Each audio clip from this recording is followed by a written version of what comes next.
Olá, seja bem-vindo ao nosso canal.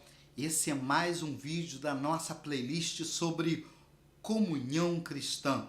E nesse vídeo nós vamos falar sobre a eclesiologia e o papel da comunhão na constituição da igreja. Olha só, a comunhão não é meramente um atributo desejável. Ela é o próprio cerne da identidade e da existência da igreja.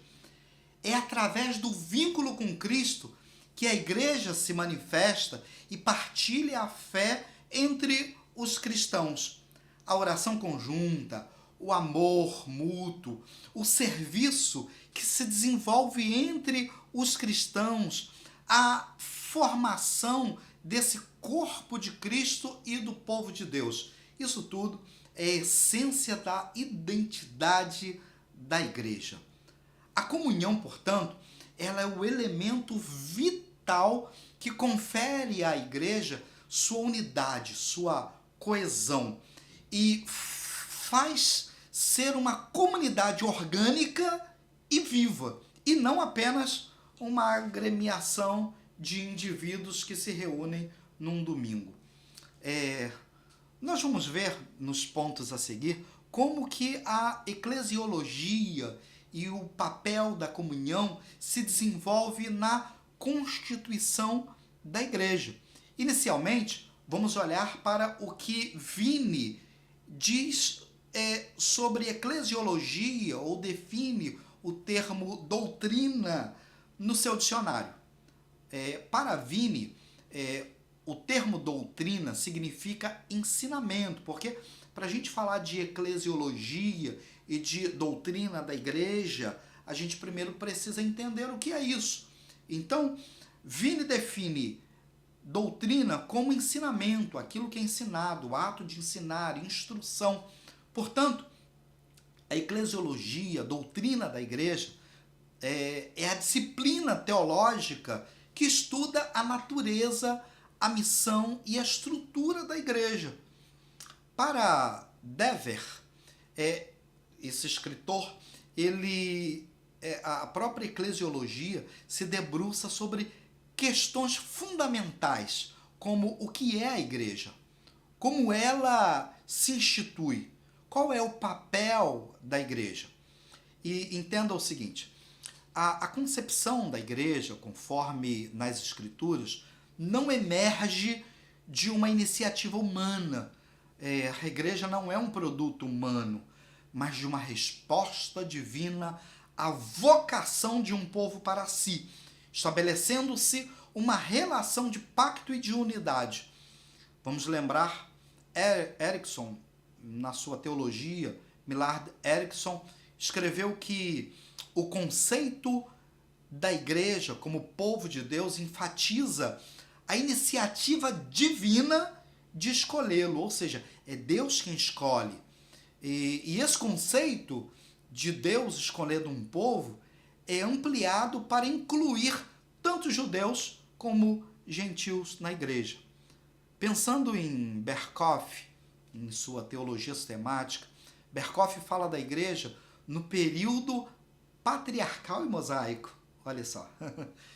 Enquanto Erickson, Millard Erickson, na sua teologia sistemática, comentando o entendimento de Berkhof, diz que, e o recorte é assim, tá? Erickson escreve assim, ó, é notório, porém, que Jesus faz somente duas referências à igreja, Mateus 16, 18, Mateus 18, 17. O que, no primeiro caso, ele fala do futuro dela, edificarei a minha igreja, ok? Lucas nunca usa eclesia, que é a palavra grega para assembleia, também traduzido como igreja, no seu evangelho, mas emprega 24 vezes em Atos, dando a entender que ele não considerava a igreja, isso é o pensamento de Erickson, tá?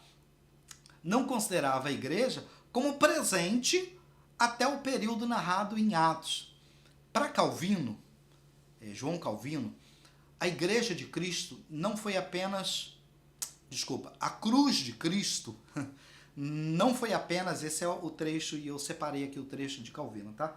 Ele diz que a cruz de Cristo não foi apenas o local da redenção individual, mas também o ato fundamental pelo qual a Igreja, como corpo de Cristo, foi constituída e purificada.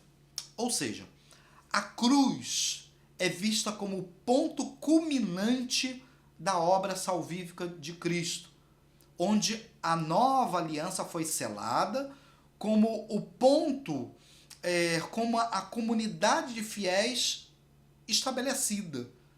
Ou seja, o entendimento aqui trazendo Erickson e trazendo Calvino é que é a partir da cruz que a igreja nasce, ok? A união dos cristãos com Cristo que forma a igreja é inseparável da sua morte e ressurreição. Ou seja, em qual momento Cristo torna e convoca a igreja e torna esse vínculo inseparável? É no ato da cruz do Calvário. A partir desse entendimento de Calvino, pode-se concluir que a igreja ela é instituída com a morte de Cristo na cruz, mas se manifestou na reunião dos cristãos na festa de Pentecostes narrada em Atos. Isso porque, embora o termo igreja seja abrangente e comumente usado para designar um templo, uma construção visível, não é assim que as pessoas se referem, eu vou à igreja, se referindo ao templo. Antes de tudo, uma igreja é uma comunidade reunida. A semântica do termo grego usado para igreja, eclesia, é formado pela preposição ek, que denota origem ou fonte, a partir de um lugar, e pelo sufixo klesis, tá? Klesis significa chamado, vocação, convite. Dessa forma, eclesia, no seu sentido semântico, ok? No seu sentido semântico, significa aqueles que foram chamados para fora. No entanto, a tradução dessa palavra seria assembleia, reunião, pois traduz de forma mais apropriada o conceito de comunhão na comunidade eclesiástica. E é assim que a Septuaginta traduz. Vamos pensar em Wayne Grudem, na sua teologia sistemática, porque Grudem define a igreja da seguinte forma. Eu separei aqui a fala de Grudem. Ele diz: a igreja é a comunidade de todos os cristãos de todos os tempos. Olha só. A igreja é a comunidade de todos os cristãos de todos os tempos. Ou seja, a igreja é, então, a reunião dessas pessoas alcançadas pela salvação na própria pessoa de Jesus, se tornando uma comunidade que, a partir dessa conexão íntima e indissociável com Jesus, expressa a fé comum. No coração da Constituição e da vida da igreja, encontra-se a comunhão, um conceito que transcende a mera convivência e se torna essencial à sua identidade, sendo intrínseca à igreja, tá? E olha só, vem comigo aqui. A dimensão da comunhão como doutrina da igreja é fundamental para a compreensão e atuação da igreja no mundo, abordando tanto seu papel constitutivo como sua função no testemunho da Missio Dei, da missão de Deus no mundo. No que tange ao papel da comunhão na constituição da igreja, a compreensão dessa comunhão vai além das fronteiras internas da comunidade local, destacando seu propósito evangelístico e missional. Vamos ver isso?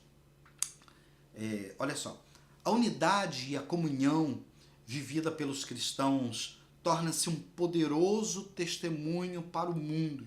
E a gente não pode deixar isso de lado. Ao demonstrarem amor, solidariedade, capacidade de superar diferenças em Cristo, os irmãos em Cristo refletem a natureza trinitária de Deus, que é uma comunhão perfeita, e validam a mensagem do Evangelho. Essa comunhão visível é um sinal da presença de Cristo no mundo e um convite para que outros se juntem a essa vida em Cristo.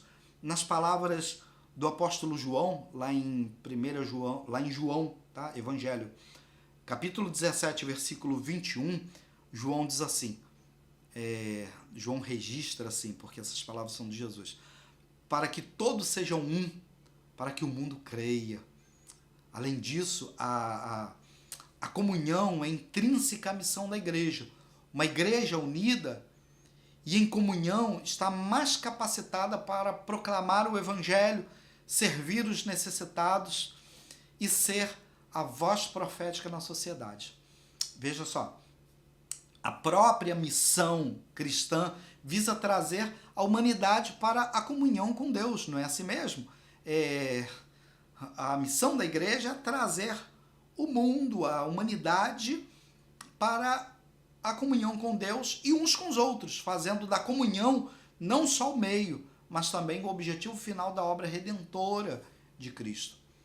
Pensando na doutrina da igreja, a gente pode dizer que a doutrina da igreja e a comunhão revelam que a comunhão ela é essencialmente constitutiva da igreja, porque ela é essencial, ela é vital, ela é nuclear na eclesiologia. Ela é fundamental para a atuação da igreja no mundo, sendo a força vital que a edifica e a impulsiona a cumprir sua vocação de testemunho e missão. A comunhão não é apenas um aspecto da vida eclesial, mas é o princípio constitutivo da igreja.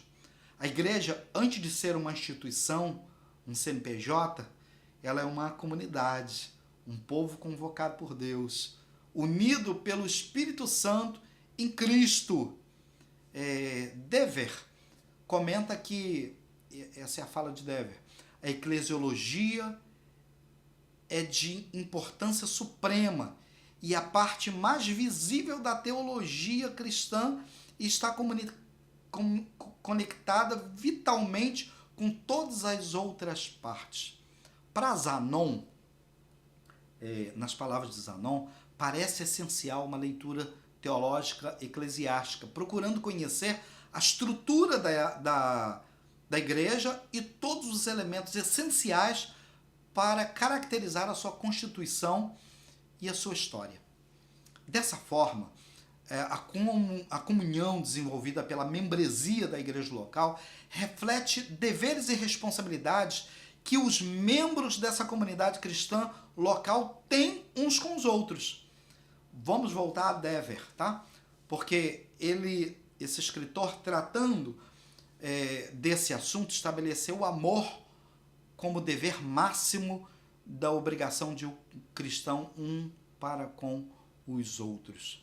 E nesse sentido, o amor ao próximo, que norteará e será o propulsor da relação do salvo com a sua comunidade cristã, gerando dever e responsabilidade do cristão quanto à sua comunhão local. Nesse sentido, veja só, o lado visível da eclesiologia está na comunhão que se manifesta especialmente na relação do cristão com a igreja local. Então não há como falar em comunhão com a igreja local se essa comunhão não é visível, tá? Não é tangível, palpável com a igreja local, organizada e institucionalizada denominacionalmente no templo.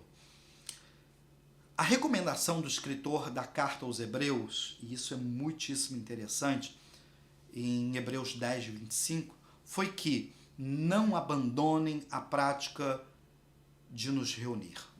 Lá está escrito dessa forma: não abandonemos a prática de nos reunir.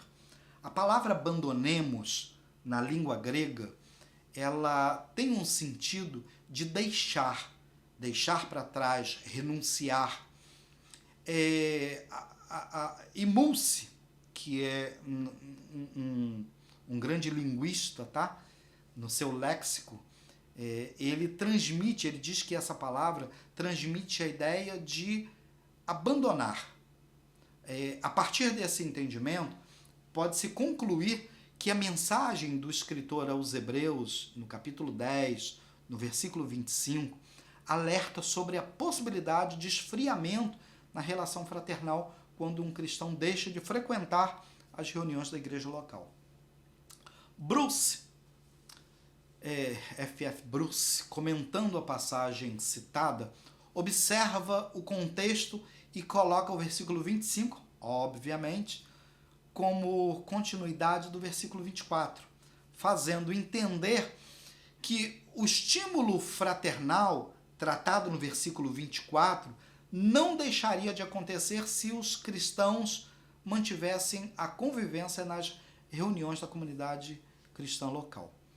E ele ainda diz o seguinte, nesse texto bíblico, a palavra grega epsinogegen também pode ser traduzida como congregação, no sentido do ato de se reunir.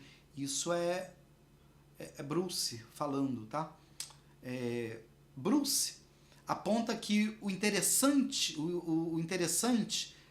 nessa palavra é que ela é formada pelo prefixo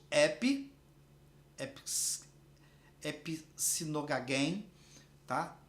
Tem aí o prefixo ep, nesse lugar tem um sentido em acréscimo, de além de, tá?